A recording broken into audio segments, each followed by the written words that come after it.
আসসালামু আলাইকুম, স্বাগত জানাচ্ছি আরটিভি সকালের সংবাদে। আপনাদের সঙ্গে আছি আমি ফারজানা তানি। এখনো আইসিইউতে চিকিৎসাধীন গণ অধিকার পরিষদের সভাপতি নুরুল হক নূর, তবে তার হুঁশ কিছুটা ফিরেছে। যদিও রাতে তার বাঁচা মরা নিয়ে শঙ্কা জানিয়েছিলেন দলের সাধারণ সম্পাদক রাশেদ খান। শুক্রবার সন্ধ্যায় প্রথমে জাতীয় পার্টি ও গণ অধিকার পরিষদের সংঘর্ষে এবং পরে আইনশৃঙ্খলা বাহিনীর লাঠিচার্জে নূর সহ গণ অধিকার পরিষদের শতাধিক নেতাকর্মী আহত হন। জি এম মাহমুদের রিপোর্টে থাকছে বিস্তারিত। পুলিশ বাহিনীর সদস্য যারা রয়েছে তাদের যে লাঠিচার্জের বিষয়টি, জাতীয় পার্টি নিষিদ্ধের দাবিতে গণ অধিকার পরিষদের বিক্ষোভ কর্মসূচিকে কেন্দ্র করে শুক্রবার সন্ধ্যায় জাতীয় পার্টি এবং গণ অধিকার পরিষদের নেতাকর্মীদের মধ্যে সংঘর্ষের ঘটনা ঘটে। পরে পরিস্থিতি নিয়ন্ত্রণে লাঠিচার্জ করে আইনশৃঙ্খলা বাহিনী। এতে আহত হন গণ অধিকার পরিষদের সভাপতি নুরুল হক নূর, ছাত্র অধিকার পরিষদের নাজমুল হাসান সহ শতাধিক নেতাকর্মী। প্রথমে তাদের কাকরাইলে একটি বেসরকারি হাসপাতালে নেওয়া হয়, পরে গুরুতর আহতদের ঢাকা মেডিকেল কলেজ হাসপাতালে ভর্তি করা হয়। এ সময় নূরের অবস্থা আশঙ্কাজনক জানান দলের সাধারণ সম্পাদক রাশেদ খান। এখন তার জ্ঞান নাই, তিনি মুমূর্ষ অবস্থায়। আওয়ামী লীগের আমলেও আমরা এইভাবে হামলার শিকার হয়নি। আজকে নুরুল হক নূর আইসিইউতে কেন, তার জবাব এই সরকারকে দিতে হবে। নুরুল হক নূরকে দেখতে রাতেই হাসপাতালে ছুটে যান প্রধান উপদেষ্টার প্রেস সচিব শফিকুল আলম। হামলার নিন্দা জানিয়ে বলেন, ঘটনার তদন্ত করা হবে। খুবই ন্যাক্কারজনক একটা ঘটনা, আমরা এটা নিন্দা করি। আমরা এই পুরো জিনিসটা আমরা ইনভেস্টিগেট করব। হাসপাতালে যান আইন উপদেষ্টা আসিফ নজরুলও। তার উপস্থিতিতে উত্তপ্ত হয়ে ওঠে ঢাকা মেডিকেল। ভুয়া ভুয়া বলে স্লোগান দেয় গণ অধিকার পরিষদের নেতাকর্মীরা। পরিস্থিতি বেগতিক বুঝে গোপনে হাসপাতাল ত্যাগ করেন তিনি।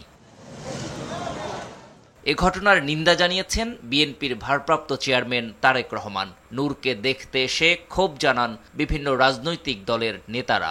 আইন শৃঙ্খলা বাহিনীর পক্ষ থেকে এই ধরনের নৃশংস আক্রমণ এটি মেনে নেওয়া যায় না। আমরা দেখতে চাই সরকার এইটার জবাব সঠিকভাবে দিবে। আমরা ফ্যাসিবাদ পতনের 1 বছর পর আশা করি নাই এইভাবে ফ্যাসিবাদ পতনের জন্য যারা আন্দোলন করেছিল তাদের উপর আক্রমণ হবে।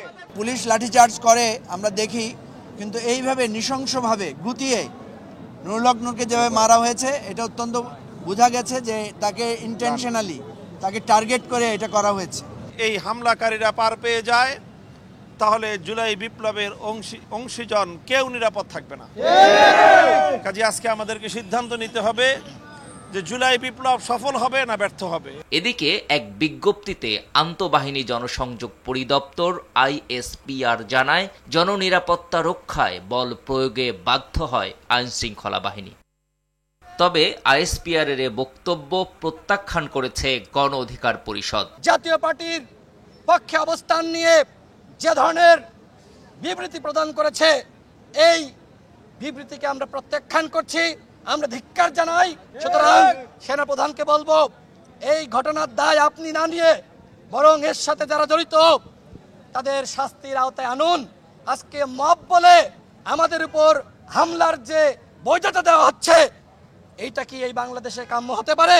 হামলার প্রতিবাদে শনিবার দেশব্যাপী বিক্ষোভের ডাক দিয়েছে দলটি। এতে সংহতি জানিয়েছে আরো কয়েকটি রাজনৈতিক দলও। সারা দেশে 64 জেলায় গণ অধিকার পরিষদের নেতা কর্মীরা বিক্ষোভ মিছিল পালন করবে। G M Mahmud, RTV, Dhaka. রাজধানীর কাকরাইলে গণ অধিকার পরিষদের সভাপতি সহ নেতাকর্মীদের ওপর হামলার প্রতিবাদে বিভিন্ন স্থানে বিক্ষোভ করা হয়েছে। শুক্রবার রাতে রাজশাহী বিশ্ববিদ্যালয়ের জোহা চত্বর থেকে বিক্ষোভ মিছিল শুরু হয়ে ক্যাম্পাসের বিভিন্ন সড়ক প্রদক্ষিণ করে। পরে একই স্থানে সমাবেশ করে তারা। নারায়ণগঞ্জে সড়ক অবরোধ করে মশাল মিছিল করেছে স্থানীয় নেতাকর্মীরা। শহরের চাষারা স্মৃতিস্তম্ভের সামনে সড়কে এই অবরোধে আধা ঘণ্টা ধরে যান চলাচল বন্ধ থাকে। এ সময় জড়িতদের আইনের আওতায় আনতে প্রধান উপদেষ্টার কাছে দাবি জানান তারা। কুষ্টিয়ায় মহাসড়ক অবরোধ করে টায়ার জ্বালিয়ে বিক্ষোভ করে নেতাকর্মীরা। প্রায় 1.5 ঘণ্টা পর অবরোধ তুলে নিলে যানবাহন চলাচল স্বাভাবিক হয়। অন্যদিকে গেল রাতে রাজশাহীতে জাতীয় পার্টির মহানগর ও জেলা কার্যালয়ে ভাঙচুর ও অগ্নিসংযোগ করা হয়েছে। এতে ওই এলাকায় আতঙ্ক ছড়িয়ে পড়লে পুলিশ এসে পরিস্থিতি নিয়ন্ত্রণে আনে।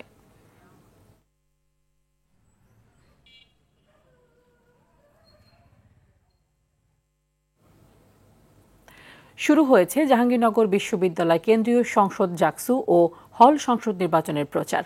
চূড়ান্ত প্রার্থী তালিকা প্রকাশের পর শুক্রবার সন্ধ্যা থেকে আনুষ্ঠানিক প্রচার শুরু করেন প্রার্থীরা। শুক্রবার বিকেলে পূর্ণাঙ্গ প্রার্থী তালিকা প্রকাশ করে জাকসু নির্বাচন কমিশন। পূর্ণাঙ্গ প্রার্থী তালিকায় ভিপি পদে 10 জন, জিএস পদে 9 জন, এজিএস ছাত্রী পদে 6 জন, এজিএস ছাত্র পদে লড়বেন 10 জন। ইতিমধ্যেই 5টি প্যানেল ঘোষণা করা হয়েছে। আজ আরও একটি নতুন প্যানেল ঘোষণা করার কথা রয়েছে। ভোটের আমেজ চলছে রাজশাহী ও চট্টগ্রাম বিশ্ববিদ্যালয় কেন্দ্রীয় ছাত্র সংসদ নির্বাচনেরও।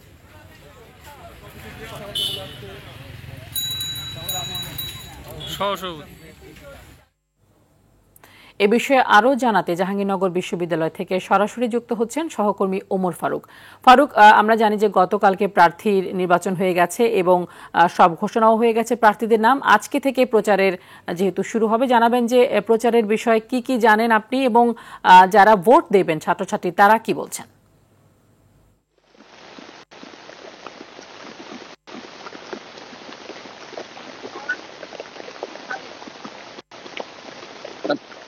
তানি, আপনাকে ধন্যবাদ। আমি এই মুহূর্তে রয়েছি জাহাঙ্গীরনগর বিশ্ববিদ্যালয়ের যে জাকসুর যে ভবন রয়েছে সেই ভবনের সামনেই কিন্তু আমি দাঁড়িয়ে রয়েছি। তো জাহাঙ্গীরনগর বিশ্ববিদ্যালয়ে গতকাল 4টার পর থেকেই কিন্তু প্রার্থীরা তাদের প্রচারণা শুরু হয়েছে। ইতিমধ্যেই 5টি প্যানেল ঘোষিত হয়েছে। গতকাল সন্ধ্যায় কিন্তু আরো 2টি নতুন প্যানেল ঘোষিত হয়েছে। আজকেও আরেকটি প্যানেল ঘোষণা করার সম্ভাবনা রয়েছে বলে আমরা জেনেছি। তো প্রার্থীরা কিন্তু এখন নির্ঘুম রাত কাটাচ্ছে বলে আমরা দেখেছি। তারা কিন্তু ভোটারের দাবিত ভোট, সেই ভোট পাওয়ার লক্ষ্যে কিন্তু তারা ভোটারদের পিছনে এখন ছুটে চলেছেন। তো জাহাঙ্গীরনগর বিশ্ববিদ্যালয়ে কিন্তু এই মুহূর্তে নির্বাচনী যে আমেজ সেটি কিন্তু বিরাজ করছে। আর নির্বাচনকে কেন্দ্র করে কিন্তু বিশ্ববিদ্যালয় কর্তৃপক্ষ নিশ্চিত নিরাপত্তা ব্যবস্থা।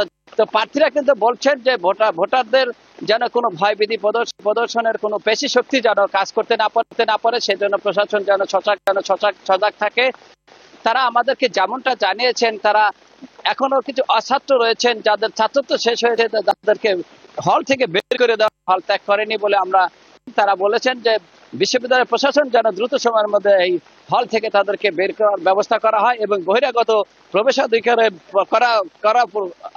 আরোপ নির্ধারণ করা হয় যে তারা যেন বহিরাগত লোকজন এখনো বিশ্ববিদ্যালয়ে প্রবেশ করছে, এই বিশ্ববিদ্যালয়ে যেন বহিরাগত এবং ছাত্র যারা রয়েছেন তাদেরকে হল থেকে বের করে দেওয়ার যে আহ্বান জানিয়েছেন। এই মুহূর্তে নির্বাচনী পরিবেশ যেটা রয়েছে সেটা বজায় রাখার জন্য নির্বাচন কমিশনের প্রতি আহ্বান জানিয়েছেন প্রার্থীরা। প্রার্থীরা কিন্তু নির্ঘুম রাত কাটালেও তারা কিন্তু বিভিন্ন সংখ্যাও প্রকাশ করেছেন যে অছাত্র যেহেতু রয়েছে, যে কোনো অপ্রীতিকর ঘটনা ঘটতে পারে, যে কারণে প্রশাসনের দৃষ্টি আকর্ষণ করেছেন। তো প্রশাসনও কিন্তু ব্যাপক তৎপর রয়েছেন। তারা নির্বিঘ্ন নির্বাচন যেন অনুষ্ঠিত হয় সেই লক্ষ্যে তারা কাজ করে চলেছেন। এই ছিল জাহাঙ্গীরনগর বিশ্ববিদ্যালয় থেকে নির্বাচনে আমার কাছে সর্বশেষ। তানি।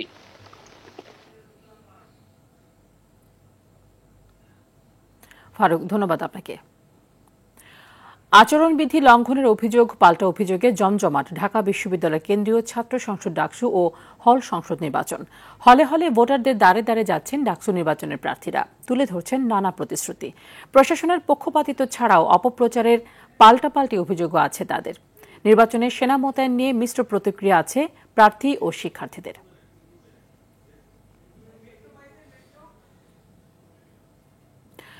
আন্তর্জাতিক গুম প্রতিরোধ দিবস আজ। 2010 সালের ডিসেম্বরে সম্মেলনে গৃহীত সনদে 30 আগস্টকে দিবসটি ঘোষণা করা হয়। পরের বছর থেকেই বাংলাদেশে পালিত হচ্ছে দিবসটি। জুলাই গণঅভ্যুত্থানের পর ভিন্ন আঙ্গিকে পালিত হচ্ছে দিনটি। গত বছর আওয়ামী লীগ সরকারের পতনের পর গঠন করা হয় গুম তদন্ত কমিশন, যেখানে এক বছরে এই কমিশনে 1008টি অভিযোগ জমা পড়েছে। বেসরকারি মানবাধিকার সংগঠনগুলোর পরিসংখ্যান অনুযায়ী গত 15 বছরে বাংলাদেশে 700-র বেশি গুমের ঘটনা ঘটেছে, যার মধ্যে 150 জনেরও বেশি ব্যক্তির এখনও কোনো সন্ধান পাওয়া যায়নি।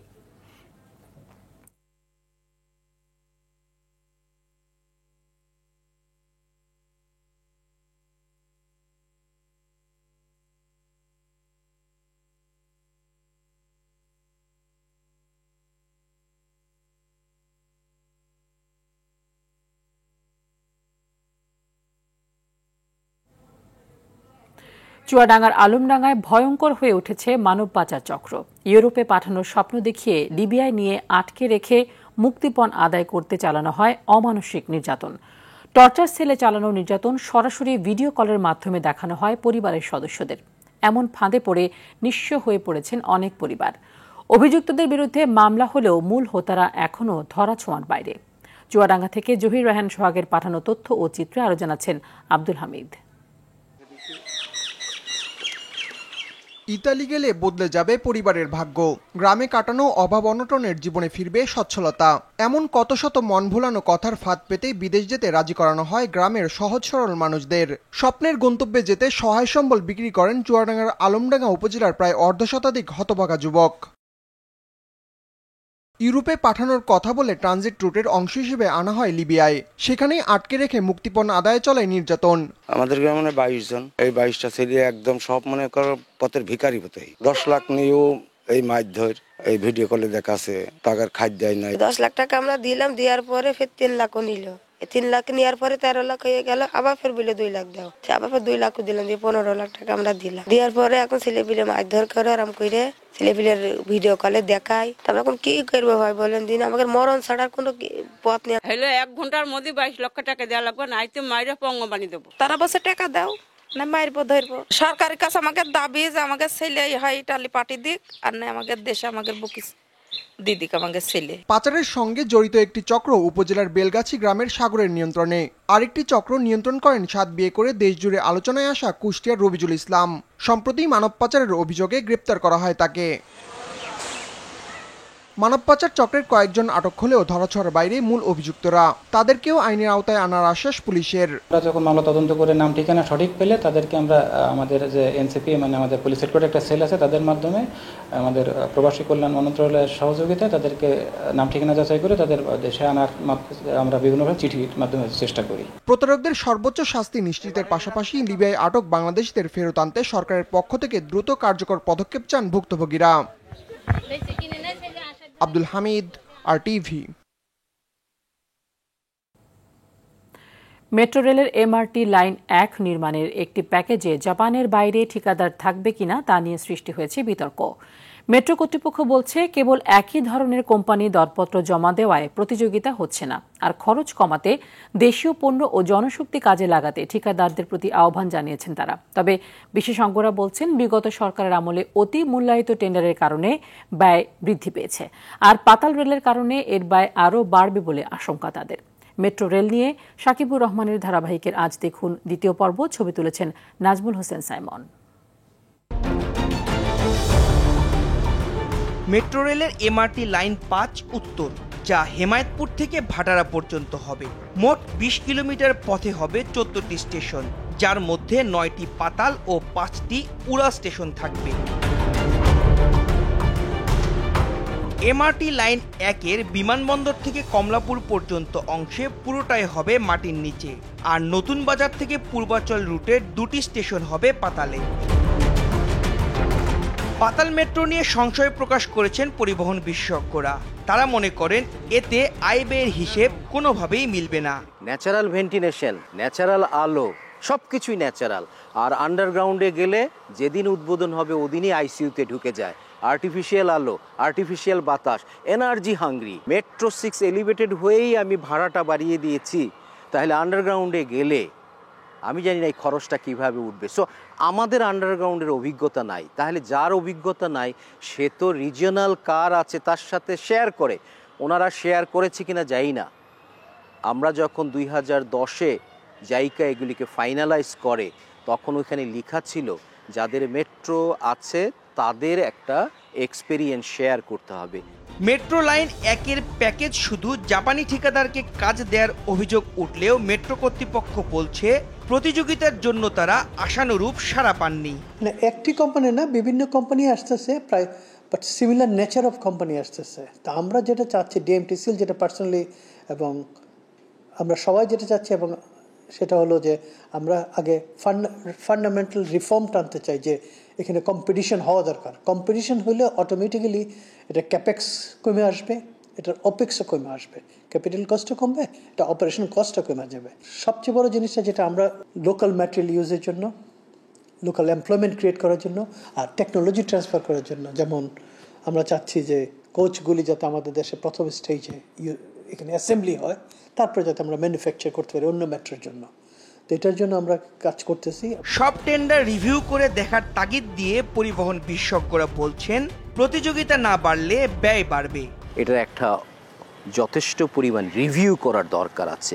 একটু হোঁচট খেলেও যদি আমরা সাশ্রয়ী মূল্যে করার জন্য, যেটা আমরা অলরেডি একটা ফল পেয়েছি, টেন্ডার হয়ে গিয়েছিল, অ্যাওয়ার্ডও হয়ে গিয়েছিল, রিনেগোশিয়েট 3 বার করে আমি জনগণের পয়সাটা কমিয়েছি, এটা চারটিখানি কথা না। এই সরকারের জন্য একটা বড় অর্জন। আগের সরকার বিশেষ করে যেই এমডি ছিল, নন টেকনিক্যাল এমডি, তারা মেট্রো সম্বন্ধে কিছু ধ্যান জ্ঞান রাখে না।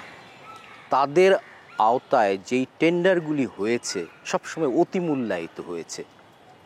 যেহেতু নন টেকনিক্যাল ছিলেন এবং যেইভাবে তারা জাইকার সাথে দায়বদ্ধভাবে কাজ করছিলেন, জাইকা আবার G2Gতে এই প্রজেক্টগুলি বাস্তবায়ন করতে গিয়ে তারা টেন্ডার পার্টিসিপেশনেই বিডিংয়ের কোনো কম্পিটিশন রাখেনি, যার ফলে অতিমূল্যায়িত ছিল এবং ওই অতিমূল্যায়িত প্রজেক্টগুলি আবার তারা অনুমোদন দিয়েছে, যার ফলে দেখা যায় অন্যান্য আশেপাশের দেশগুলি যেই পার কিলোমিটার খরচে তারা অবকাঠামো উন্নয়ন করছে, মেট্রো তৈরি করছে, তার থেকে কিন্তু আমাদের অনেক বেশি।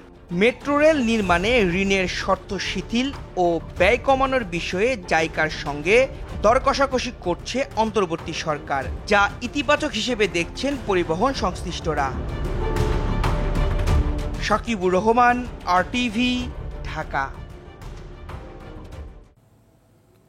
গেল 5 বছরে 2.5 লাখেরও বেশি নিবন্ধিত লোক নিখোঁজ হয়েছে বলে জানিয়েছে রেড ক্রসের আন্তর্জাতিক কমিটি।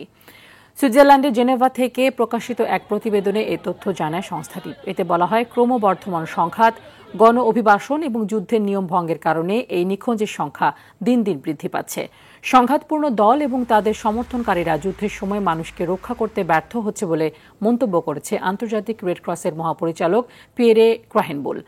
এছাড়া নিখোঁজ হওয়া বন্ধ ও নিখোঁজ ব্যক্তিদের চিহ্নিত এবং পরিবারকে সহায়তা করা সশস্ত্র সংঘাতের সঙ্গে জড়িত রাষ্ট্র এবং পক্ষগুলোর প্রাথমিক দায়িত্ব বলে মন্তব্য করেন তিনি।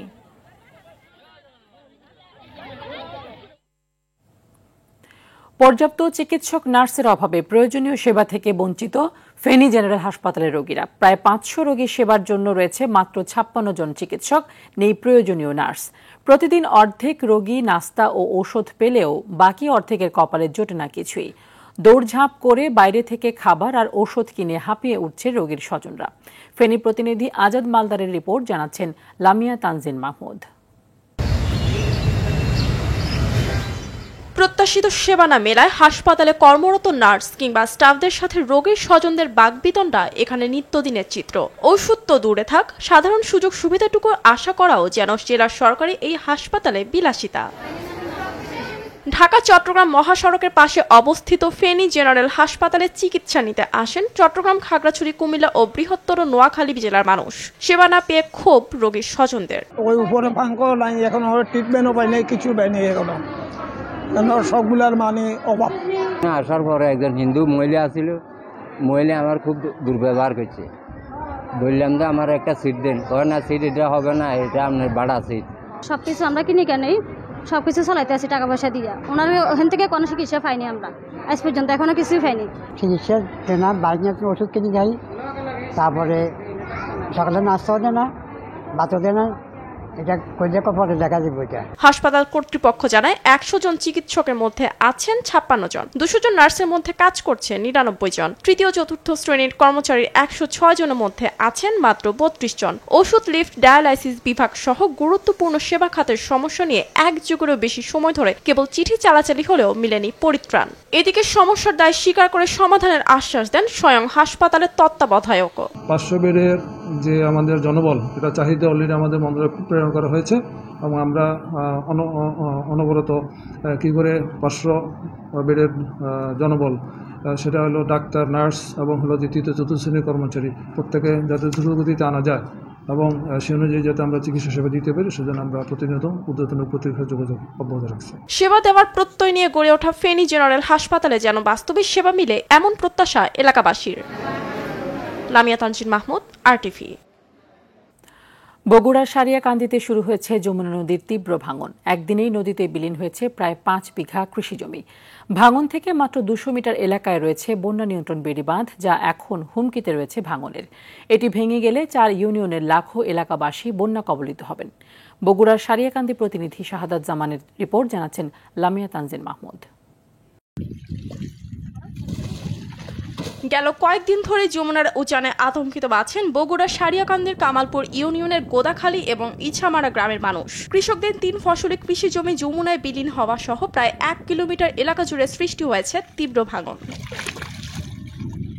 গেল সপ্তাহে মাত্র কয়েক ঘন্টার মধ্যে প্রায় 5 বিঘা কৃষি জমি বিলীন হয়ে যায় যমুনায়। অব্যাহত ভাঙনে আশঙ্কা আছে বন্যা নিয়ন্ত্রণ বেড়িবাঁধ ভেঙে পড়ার, যা প্লাবিত করবে বগুড়া জেলার বিভিন্ন উপজেলাকে। ফলে উপজেলা কামালপুর, ভেলাবাড়ি, চন্দনবাইশা এবং কুতুবপুর ইউনিয়নের লাখো এলাকাবাসী কবলিত হবে বন্যায়। 4-5 বিঘা একবারই চলে আসে, চলে গেছে। আমার বাড়ি একবার না 3 বার করে ভাঙছি। এখন যে বাসার মধ্যে থাকি সেটা থাকার মতন করে কথা নাই। যেভাবে ভাঙতিছে আবার 2-1 দিন যদি ভাঙে, দেখা যায় যে 1 সপ্তাহের ভিতরে আর কি 500 চলে যেতে পারে।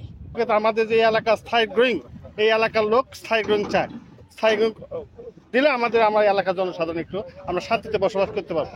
এদিকে নদী ভাঙন থেকে রক্ষা করতে একটি বড় প্রকল্প বাস্তবায়নের জন্য কাজ চলমান রয়েছে বলে জানান পানি উন্নয়ন বোর্ডের প্রধান প্রকৌশলী।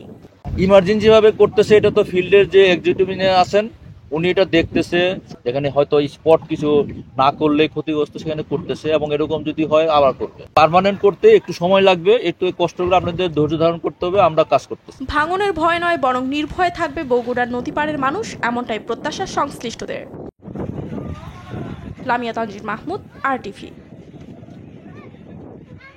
মেহেরপুর ও নেত্রকোনায় জেলা বিএনপি সম্মেলন আজ। দীর্ঘ 17 বছর পর মেহেরপুর সরকারি কলেজ মাঠে আয়োজন করা হয়েছে সম্মেলনের। অনুষ্ঠানের প্রধান অতিথি হিসেবে উপস্থিত থাকবেন দলটির কেন্দ্রীয় কমিটির ভাইস চেয়ারম্যান অধ্যাপক নার্গিস বেগম। আগে বিনা প্রতিদ্বন্দ্বিতায় সভাপতি হিসেবে জাভেদ মাসুদ মিল্টন ও অ্যাডভোকেট কামরুল হাসান সাধারণ সম্পাদক নির্বাচিত হয়েছেন। এদিকে দীর্ঘ 11 বছর পর অনুষ্ঠিত হতে যাচ্ছে নেত্রকোনা জেলা বিএনপি সম্মেলন। ঐতিহাসিক মুক্তারপাড়া মাঠে আয়োজিত সমাবেশে প্রধান অতিথি হিসেবে উপস্থিত থাকবেন বিএনপির স্থায়ী কমিটির সদস্য সালাউদ্দিন আহমেদ সহ কেন্দ্রীয় ও স্থানীয় নেতৃবৃন্দরা। সম্মেলনে কাউন্সিলরদের ভোটের মাধ্যমে সভাপতি ও সাধারণ সম্পাদক নির্বাচিত করা হবে।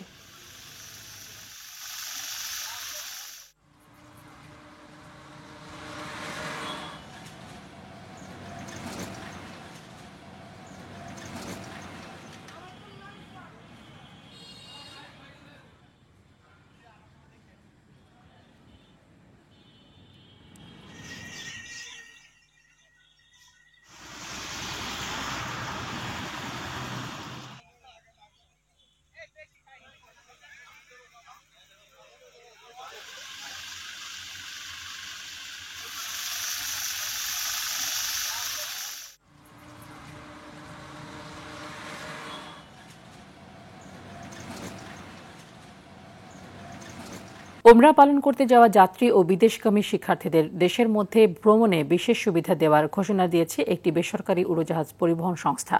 সংস্থাটি বলছে, সাধারণত যাত্রীরা 20 কেজি পণ্য চেক ইন ব্যাগেজে ও 7 কেজি পণ্য হাত ব্যাগেজে পরিবহনের সুবিধা পেয়ে থাকেন।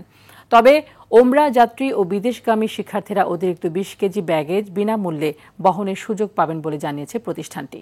এর ফলে ওমরা পালনকারী ও বিদেশে অধ্যয়নগামী শিক্ষার্থীরা অভ্যন্তরীণ রুটে সর্বমোট 40 কেজি চেক ইন ব্যাগেজ বহনের সুবিধা পাবে। মার্কিন প্রেসিডেন্ট ডোনাল্ড ট্রাম্পের অধিকাংশ শুল্ক আরোপকে অবৈধ ঘোষণা করেছে দেশটির ফেডারেল আদালত। শুল্ক আরোপের ক্ষেত্রে ডোনাল্ড ট্রাম্প যুক্তরাষ্ট্রের ইন্টারন্যাশনাল ইকোনমিক পাওয়ার্স অ্যাক্ট আইনের অপব্যবহার করেছেন বলে রায়ে বলা হয়। আগামী 14 অক্টোবরের পর এই রায় কার্যকর হবে বলে জানায় আদালত। যদিও এই রায়কে চ্যালেঞ্জ করে সুপ্রিম কোর্টে পিটিশন দায়ের করতে পারবেন মার্কিন প্রেসিডেন্ট। রায় ঘোষণার শুনানিতে অংশ নেন ফেডারেল আদালতের 11 জন বিচারক। তাদের মধ্যে 7 জনই ট্রাম্পের শুল্ক নীতিকে অবৈধ ঘোষণা করেছেন। এদিকে ফেডারেল আপিল আদালত রায় ঘোষণার পর এক প্রতিক্রিয়ায় ট্রাম্প বলেছেন, এটি বাস্তবায়ন করা হলে তা যুক্তরাষ্ট্র ও মার্কিন অর্থনীতিকে ধ্বংস করবে। রায়কে চ্যালেঞ্জ করার ঘোষণাও দিয়েছেন তিনি।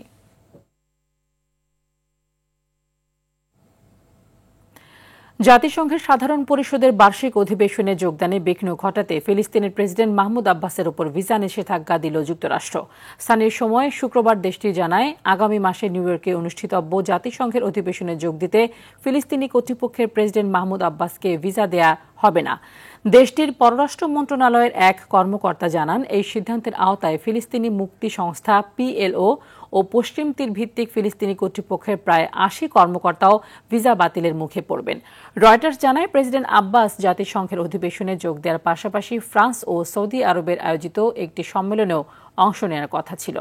সম্মেলনে ব্রিটেন, ফ্রান্স, অস্ট্রেলিয়া ও কানাডা আনুষ্ঠানিকভাবে ফিলিস্তিন রাষ্ট্রকে স্বীকৃতি দেওয়ার কথা রয়েছে। 3 ম্যাচ সিরিজের প্রথম টি20তে আজ নেদারল্যান্ডসের বিপক্ষে মাঠে নামছে বাংলাদেশ। সিলেট আন্তর্জাতিক ক্রিকেট স্টেডিয়ামে ম্যাচ শুরু সন্ধ্যা 6টায়। সিরিজটিতে জয় পরাজয়ের চেয়েও ভালো ক্রিকেট খেলার দিকে নজর দিচ্ছেন কোচ ফিল সিমন্স। সিলেট থেকে রানা আহমেদের ক্যামেরায় বিস্তারিত জানাচ্ছেন রাফি আমিন। তপ্তরোদে সিলেটের লাকাতপুরায় ব্যাট হাতে ছড়ি ঘুরাচ্ছেন বাংলাদেশি ব্যাটাররা, আর ঠায় দাঁড়িয়ে পাওয়ার হিটিং কোচ জুলিয়ান উড দেখছেন তার মন্ত্র কতটা রপ্ত করতে পেরেছেন শিষ্যরা। টাইগারদের এই প্রস্তুতি নেদারল্যান্ডসের বিপক্ষে শনিবার প্রথম ম্যাচের জন্য। তবে সিরিজটিকে ছাপিয়েও নজর থাকছে এশিয়া কাপে। অবশ্য কোচ ফিল সিমন্স এত দূরে নজর রাখতে নারাজ। আপাতত সিরিজটিতে ভালো করতে চান তিনি, জানালেন দলের প্রস্তুতি নিয়েও। আমরা কঠোর পরিশ্রম করেছি, আশা করি ভালো কিছু হবে। আপাতত আমি এশিয়া কাপ নিয়ে ভাবছি না। এশিয়া কাপ এই সিরিজের পর হবে। এটা আন্তর্জাতিক একটা দলের বিপক্ষে সিরিজ, তাই আমাদের নজরটাও এখানেই। এদিকে টাইগারদের সাবেক ফিল্ডিং কোচ রায়ান কুক বাংলাদেশে এসেছেন ডাচদের দায়িত্ব নিয়ে, তাই সংবাদ সম্মেলনে এসেই করলেন স্মৃতিচারণ। অবশ্যই আমি মনে করি আমার ছেলেরা যে কোনো দলকে হারানোর ক্ষমতা রাখে। আমরা যদি নিজেদের সামর্থ্যের সর্বোচ্চটা কাজে লাগাতে পারি, তবে বাংলাদেশকে হারানোর শতভাগ সুযোগ আছে। বাংলাদেশের ক্রিকেটে অগ্রগতিও দেখছেন তিনি, তবে নিজের দল নিয়ে আত্মবিশ্বাসী কুক, তাই সিরিজ জয়েও আশাবাদী। নেদারল্যান্ডসের বিপক্ষে বাংলাদেশের ম্যাচ কিংবা সিরিজ জয়ের চেয়েও বেশি নজরে থাকবে টাইগারদের ব্যাটিং অ্যাপ্রোচে। পাওয়ার হিটিং কোচ জুলিয়ান উডের ছোঁয়ায় তামিম লিটনরা টি20 ব্যাটিংয়ে কতটা পরিবর্তন আনতে পারল সেটাই এখন দেখার অপেক্ষা। সিলেট আন্তর্জাতিক ক্রিকেট স্টেডিয়াম থেকে রাফি আমিন, RTV।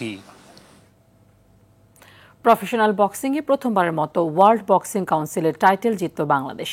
বসুন্ধরা ইন্টারন্যাশনাল কনভেনশন সেন্টারে AF বক্সিং প্রমোশনের আয়োজনে ভারতের লোকেশ দাঙ্গিকে হারিয়ে এই টাইটেল জেতেন বাংলাদেশের হাসান শিকদার।